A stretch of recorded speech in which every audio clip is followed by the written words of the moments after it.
인사하시겠습니다. 오늘도 은혜 받읍시다. 부종들이 많이 좋아지셨습니다. 다시 한번 인사하실 때에 오늘도 큰 은혜 받읍시다. 다시 한번 인사하시겠습니다. 오늘도 큰 은혜 받으십시다. 할렐루야. 감사합니다.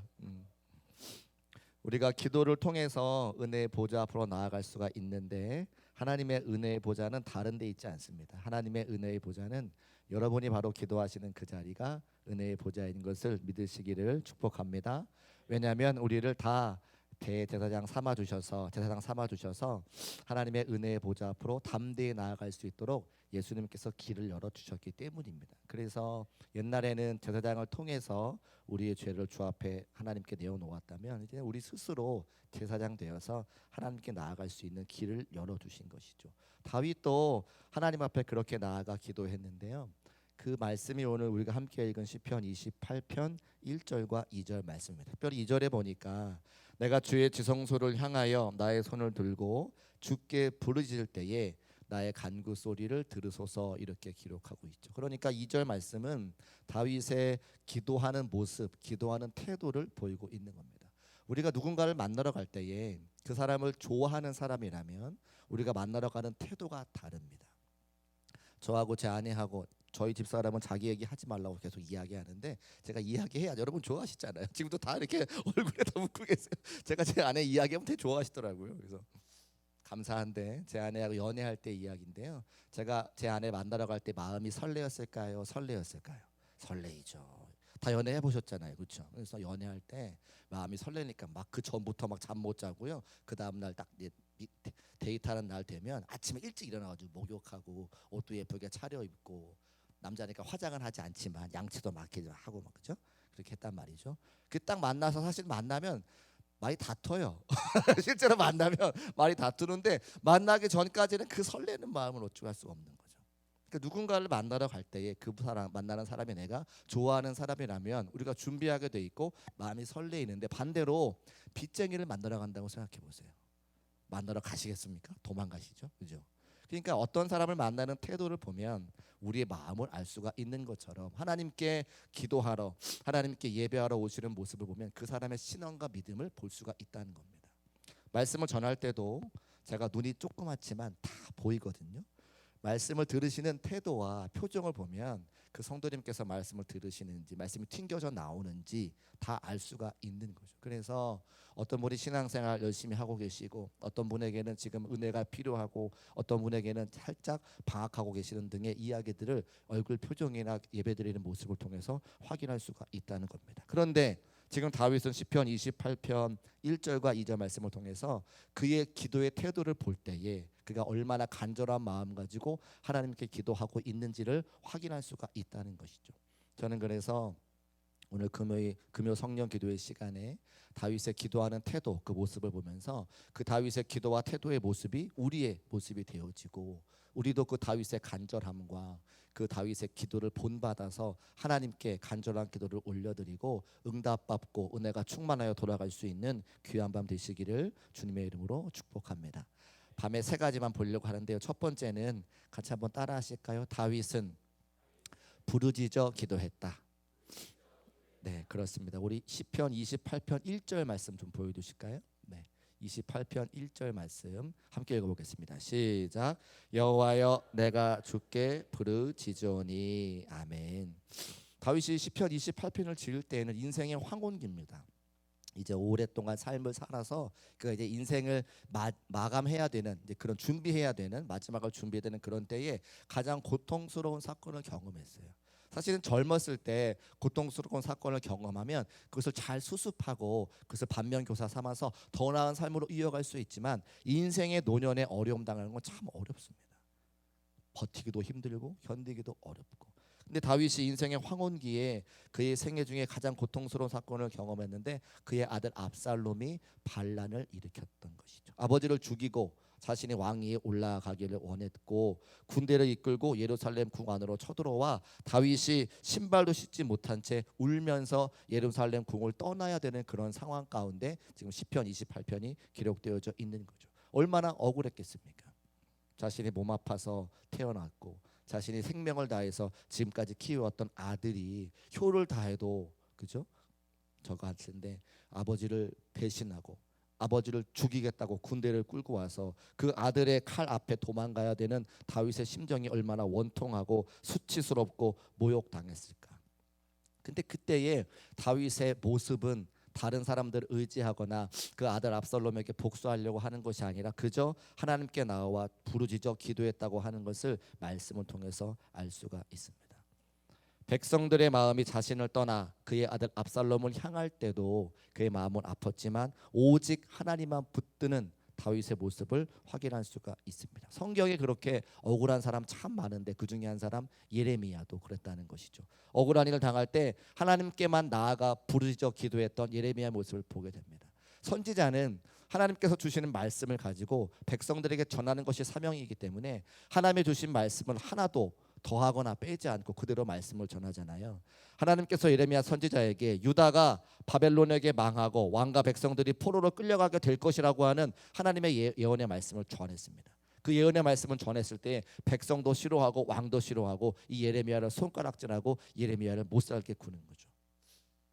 그때 하나님의 심판을 선언했던 그 예레미야를 미워하고 시드기야 왕이 예레미야를 감옥에 가두게 되는 거예요. 그때 하나님께서 예레미야에게 말씀으로 주십니다. 그것이 예레미야 33장 3절의 말씀. 여러분이 다 아시는 말씀이에요. 같이 한번 읽어보겠습니다. 시작.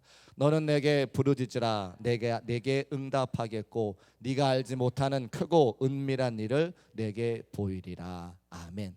옛날 성경 번역에는 크고 비밀한 일을 너에게 보이라 말씀하시잖아요. 그럼 하나님께서 왜 옥에 갇혀 있는 예레미야에게 부르짖어 기도하라고 말씀하셨을까? 묵상하여 기도하라고 이야기하지 않고 왜 하나님께서 부르짖어 기도하라고 말씀하셨을까?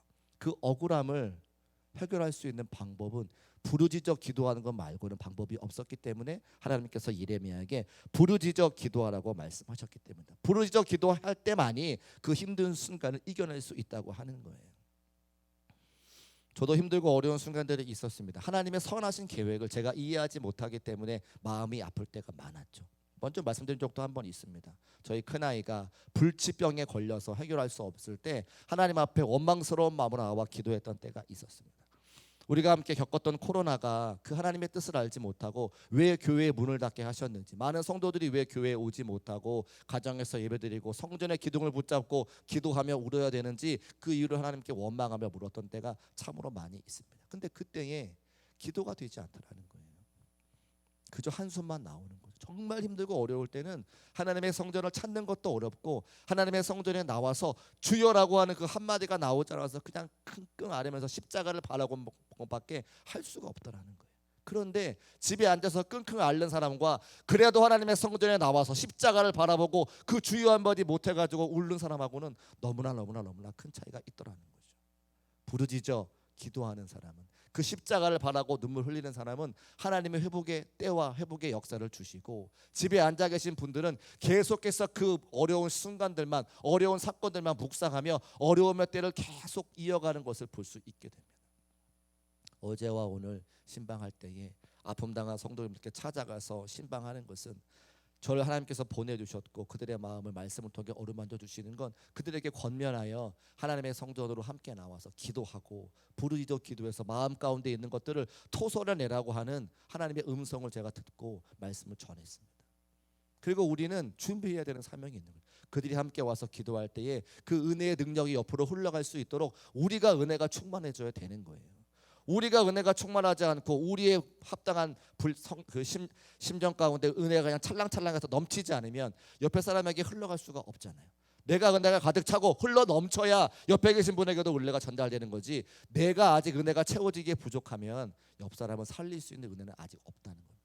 그래서 제가 간절히 기도하고 사모하는 것은 우리가 함께 모여 기도할 때에 내게 주시는 은혜가 충만해서, 할렐루야, 그것이 차고 넘쳐서 정말 주의 은혜가 필요한 분들에게, 하나님의 능력과 말씀이 필요한 자들에게 그 전해져서 함께 은혜의 도가니가 되어서 그들이 회복되어진 것을 바라보면서 내가 기뻐가는 그런 믿음의 선순환이 이뤄가기를 바라고 원할 때에 우리가 부르짖어 기도하는 것이 필요하다고 하는 것이죠.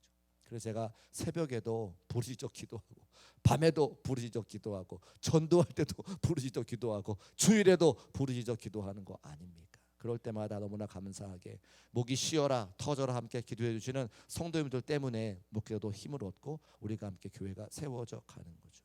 그래서 이렇게 억울한 일을 당했을 때, 수치스럽고 모욕적인 일을 당했을 때, 그 누구에게 말할 수 없는 탄식과 어려움과 아픔이 있을 때에 시간 오셔서 하나님의 이름을 불러 외치고 그 하나님께 부르짖어 기도할 수 있는 저와 여러분 되시기를 주님의 이름으로 축복합니다. 두 번째 다윗은, 첫 번째는 하나님께 부르짖어 기도했고, 두 번째 다윗은 하나님을 바라보며 기도한 것을 볼 수가 있습니다. 시편 28편 1절 말씀 다시 올려두시고 같이 한번 읽어보겠습니다. 시작. 여호와여 나의 반석이여 내게 귀를 막지 마소서. 아멘. 나의 반석이여 내게 귀를 막지 마소서. 하나님을 반석이라 부르며 그 하나님을 바라보며 반석이신 주님을 바라보며 기도했다는 거예요. 설악산에 가면 흔들바위가 있잖아요. 다 가보셨죠? 설악산에 흔들바위를 혹시 밀어보셨습니까? 밀어보셨어요? 거기를 끄떡끄떡 하신 분이 많으시네요. 저도 장난으로 친구들과 함께 설악산에 올라가서 그걸 밀었어요. 처음에 무겁더라고요. 그래서 한두 명 가지고 안 돼가지고 야 우리 이거 한번 떨어뜨리고 가자 이런 오기가 생겨서 점점 아이들이 많아지는 거예요. 그래서 처음에 뭐 5명이 밀다가 10명이 밀다가 15명이 밀다가 이제 선생님이 이제 말리시는 거죠. 정말 이제 무너질까 봐. 혈기왕성한 고등학생이 올라가지고 막 미니까 이게 막 움직임직 하는데 잘못하면 떨어지겠더라고요. 그런데 나중에 알게 되는데 몇 명을 밀어도 그게 떨어지지 않는답니다.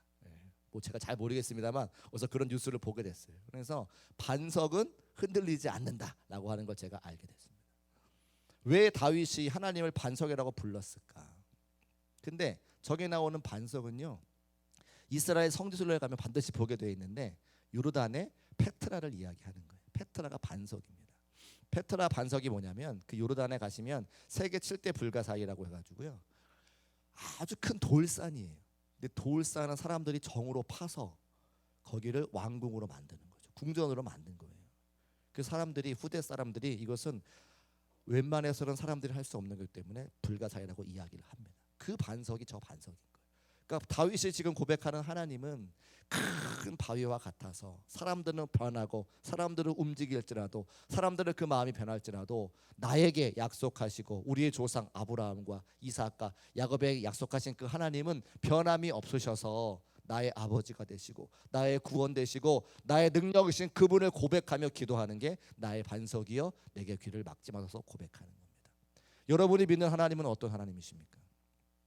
여러분이 믿는 하나님은 또 반석과 같은 하나님이시기를 주님의 이름으로 축복합니다. 사람이 고백할 때에, 사람이 기도할 때에 내가 경험한 하나님을 고백하게 돼 있어요. 아플 때 병을 위해서 기도할 때 병이 나으면 내 하나님은요 나의 병을 고쳐주시는 하나님이신 거예요.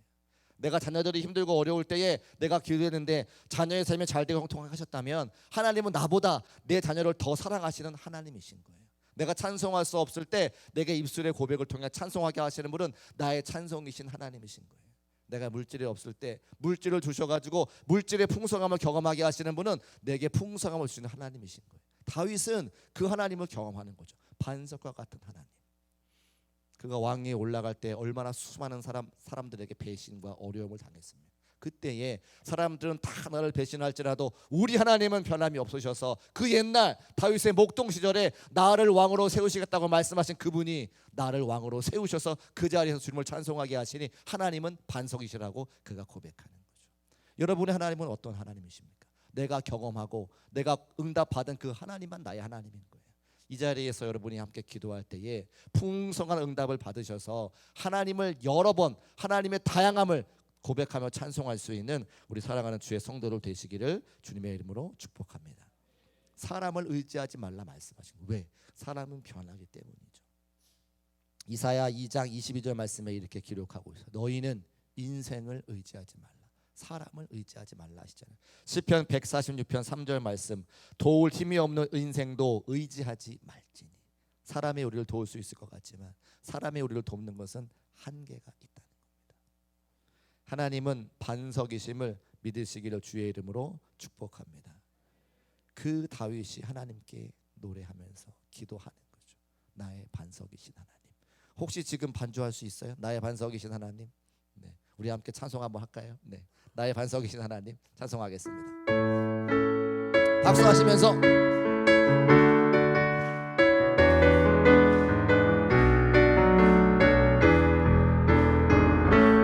나의 반석이신 나의 반석이신 하나님 행하신 모든 것 완전하시니 나의 생명 되신 나의 생명 되신 하나님 내게 행하신 일 찬양합니다.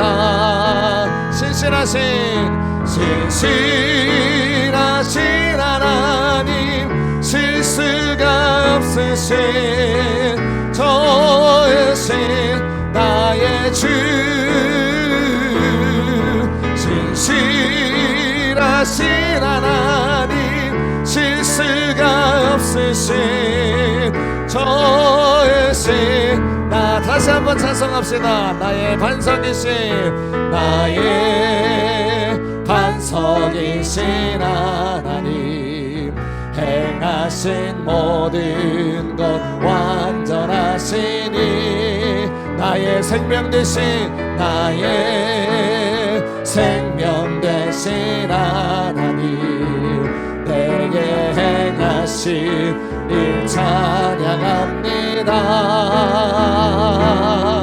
신실하신 하나님 실수가 없으신 저의 신 나의 주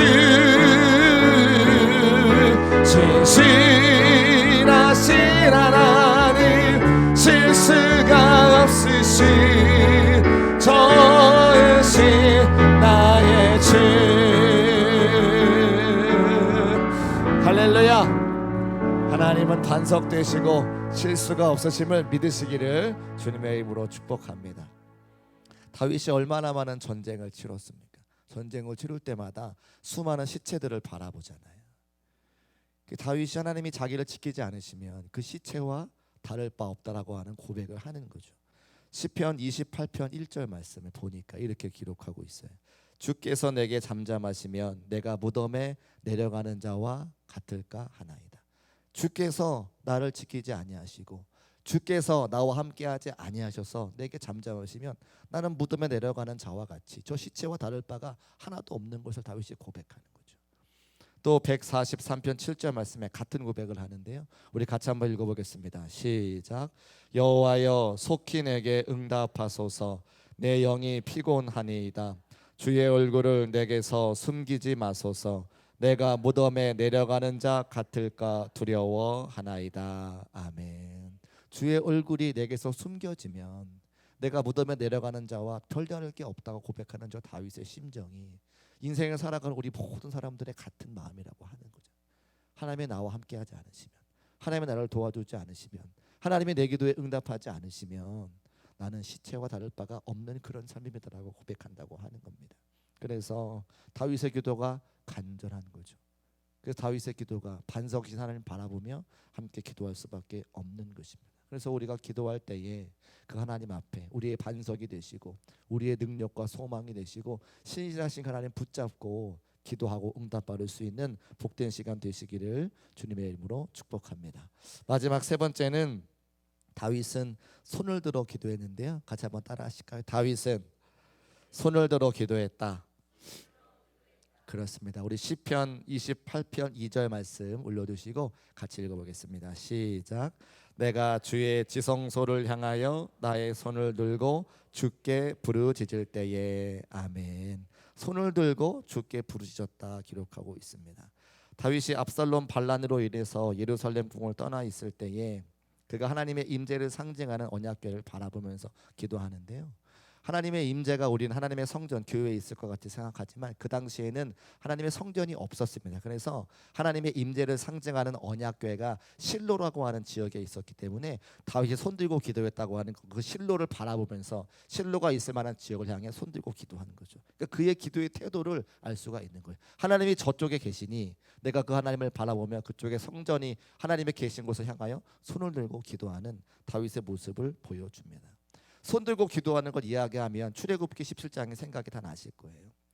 이스라엘 백성들이 여호수아가 앞장서 가지고 아말렉과 전쟁을 할 때에 여호수아가 막 전쟁을 하고 있는데 모세가 아론과 홀을 데리고 산꼭대기에 올라가서 기도하기 시작합니다. 근데 희한하게도 모세가 손을 들어 기도하면 이스라엘이 이기고 모세가 팔이 아파 손을 내밀면 아말렉이 이기는 일이 벌어지잖아요. 출애굽기 17장 11절 말씀에 있는데 같이 한번 읽어보겠습니다. 시작. 모세가 손을 들면 이스라엘이 이기고 손을 내리면 아말렉이 이기더니. 그래서 모세가 손을 내리지 않기 위해서 아론이 한쪽에 훌이 한쪽에서 해가지고 같이 손을 붙들어 올리는 거죠. 그러자 그 손이 해가 지도록 내려오지 않았고 내려오지 않으니까 여호와의 군대 마침내 아말렉을 무찔러서 승리를 거둡니다. 그리고 그것을 여호와 니시라고 성경에 기록해 놓는 거예요. 그런데 여호수아의 군대가 언제 승리합니까? 모세의 손이 내려오지 않았을 때 승리하는 겁니다. 모세의 손을 드느냐 내리느냐에 이스라엘 군대의 승패가 좌우된 거죠.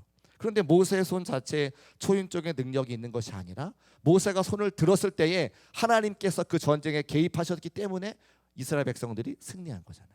모세의 손이 능력 있는 게 아니라 하나님께서 손을 들었을 때에 개입하셨기 때문에 이스라엘 백성들이 승리하고 그곳에 제단을 쌓아 여호와 니시라 말씀하시는 거죠. 출애굽기 17장 15절 말씀.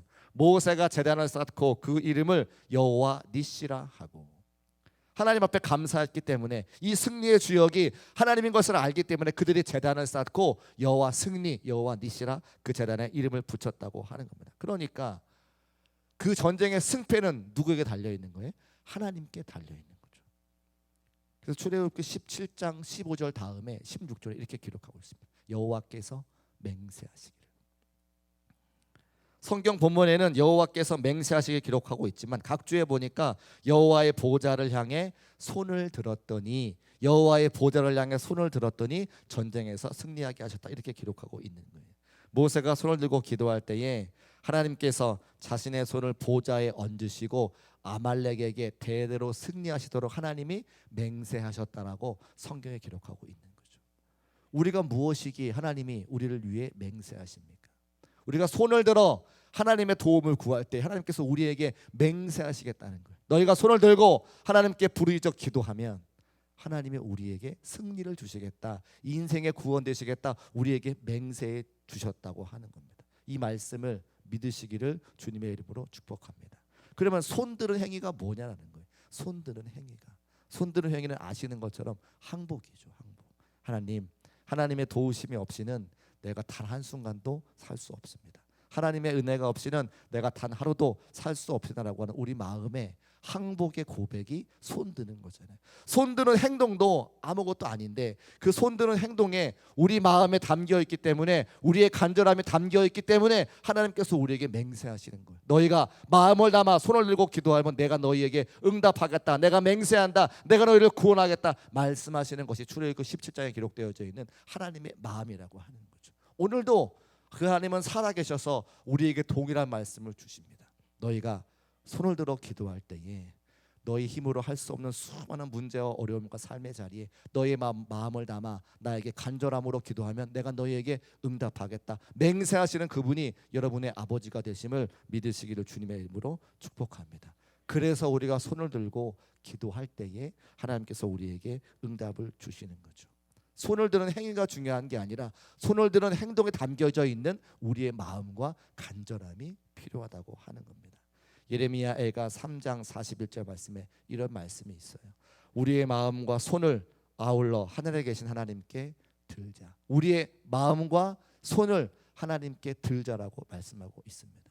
여러분 기도할 때에 여러분의 마음이 담겨져 있는 기도를 통해서 하나님의 맹세하신 그 약속의 응답을 받아 누릴 수 있는 우리 중국교회 모든 성도의 삶이 되시기를 주님의 이름으로 축복합니다. 그러니까 모든 결과를 봤을 때에 전쟁의 승패가 어디에 달려 있습니까? 전쟁터에 있는 게 아니라 기도의 현장에 달려 있는 거예요. 여러분의 사랑하는 자녀들이 잘 되고 형통하기를 원하시면 자녀들이 공부하는 그 학업 중이 아니라 여러분이 기도하는 기도의 자리에서 승패가 갈라지는 거예요. 제가 대학교 일반 대학 다닐 때 경쟁률이 15점 몇 대 1, 13점 몇 대 1이었습니다. 한 번도 그때까지 그렇게 많은 사람들을 본 적이 없어요. 시골에 살다가 이제 대학교 입시한다고 전국에서 그 대학교에 몰려오잖아요. 그 체육 선생이 되려고 체육 교육학과 시험 보는데 13점 몇 대 1, 15점 몇 대 1이었어요. 그 추운 겨울 1월에. 근데 그 사람들의 무리 앞에 제가 압도되는 걸 느꼈어요. 촌 시골에 살다가 수많은 사람들이 모여가지고 운동한다고 다 키도 크고 체격도 좋은 사람들 앞에서 저의 초라한 모습을 제가 그때 처음 보게 된 거예요. 나름대로는 학교에서 날고긴다 해가지고 우물 안에 개구리였던 거죠. 전국 단위의 시험을 하다 보니까 초라하더라고요. 그 기싸움에 진 거죠. 그러니까 대학교를 떨어지는 거예요. 그리고 나서 1년의 여러 경험들을 통해서 하나님의 담대함을 제가 얻게 되는 거예요. 재수하면서 하나님의 응답을 통해서 또 기도원에 가서 이렇게 하면서. 그래서 이제는 키가 아무리 커도 우리 이창성 장로님이 키가 크신데 제가 장로님 앞에서도 딱 버티고 서 있습니다. 제가 누구를 만나도 이제 기죽지 않습니다. 왜요? 제가 이제 하나님이 저와 함께 하시는 것을 알기 때문인 거죠. 우리의 승패의 자리는 그 시험 보는 현장이 아니라 기도하는 자리에서 내가 하나님께 기도 응답 받아서 내 안에 하나님이 함께 하신다고 하는 마음이 있으면 누구를 만나도 어렵지가 않은 거예요. 그러니까 우리의 사랑하는 자녀들이 잘 되고 형통하는 건 그 시험장에서 결판 나는 게 아니라 우리가 함께 기도하는 기도의 현장에서 결판이 나는 거예요. 믿으십니까? 예수님께서도 마찬가지였습니다. 예수님께서 예루살렘에서 골고다 언덕에 십자가 지시는 건 힘든 시험이죠. 힘든 싸움입니다. 그런데 그곳에서 결판 나는 게 아니라 겟세마네 동산에서 땀방울이 핏방울이 되도록 기도하셨기 때문에 그 다음에 사역을 능히 감당하실 수 있는 거예요. 이제 우리가 고3 아이들이 이제 있어서 수능 기도회를 이제 하려고 합니다. 제가 새벽 깨워서 수능 기도회 하겠다고 말씀드렸고 우리 교회 목사님 그렇게 스케줄을 짜다가 11월 16일 날 목요일 날 수능 당일인데 그날 하루 종일 기도해요. 맞습니까? 네, 그렇죠. 네, 저도 하루 종일 기도했어요. 계속해서 교회를 섬길 때마다 부목사로 사역했으니까 하루 종일 섬겼어요. 그런데 저한테 그러세요. 누가 설교해요? 네, 담임 목사님이 하루 종일 설교하십니다. 그 제가 그래요? 그동안은 교회가 규모가 있으니까 나눠서 했거든요. 근데 하루 종일 제가 다 한대요. 그래서 1교시에 설교하고 기도회 끄고 2교시에 기도회 제가 가서 막 그날 이제 회의할 때 처음에는 제가 혼자 못 하겠는데요. 우리 5절에만 기도하고 마치죠. 이제 그러고 이제 회의를 마쳤어요. 근데 오늘 본문을 묵상하면서 이 말씀이 저한테 탁 오는 거예요.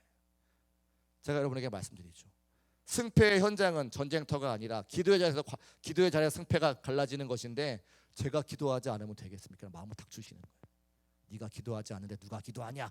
저한테 말씀하시는 거예요. 그래서 11월 16일 날 수능 기도회 시간에 제가 아무튼 다 같이 우리 기도하고 예배드리고 찬송할 테니까 우리 고3 아이들을 위해서 기도하기 원하시는 분들은 11월 16일 날 목요일 날 함께 모여서 기도해 주시기를 부탁을 드립니다. 제가 말씀 통해서 저도 제 삶을 돌이키는 거죠. 아, 그렇구나.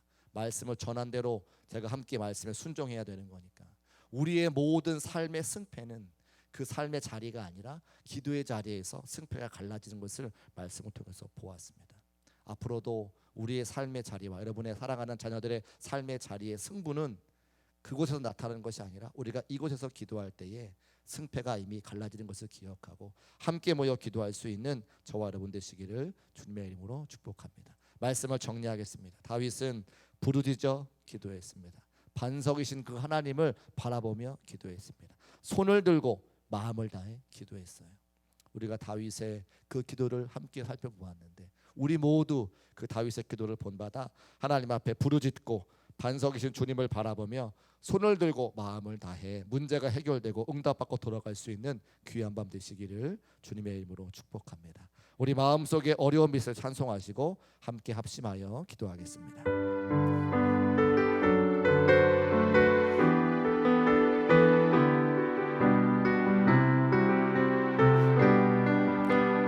마음속에 어려움이 있을 때 마음속에 어려움이 있을 때 마음속에 어려움이 있을 때 마음속에 어려움이 있을 때 주님 내게 먼저 오사 내 마음을 만지고 주님 앞에 나올 수 없을 때 주님 앞에 나올 수 없을 때 주님 앞에 나올 수 없을 때 주님 날 먼저 안으시네. 그럼에도 불구하고 나 사랑하시는 내 하나님의 사랑은 나의 모든 걸 덮고 그럼에도 불구하고 날 안아주시는 내 하나님을 부를 때 아버지라 부르죠. 다시 한번 찬송합시다. 마음속에 어려움이 있을 때 마음속에 어려움이 있을 때 마음속에 어려움이 있을 때 마음속에 어려움이 있을 때 주님 내게 먼저 오사 내 맘을 만지고 주님 앞에 나올 수 없을 때 주님 앞에 나올 수 없을 때 주님 앞에 나올 수 없을 때 주님 날 먼저 안으시네. 그럼에도 불구하고 날 사랑하시는 내 하나님의 사랑은 나의 모든 걸 덮고 그럼에도 불구하고 날 살아주시는 내 하나님을 부를 때 아버지라 그럼에도 불구하고 그럼에도 불구하고 날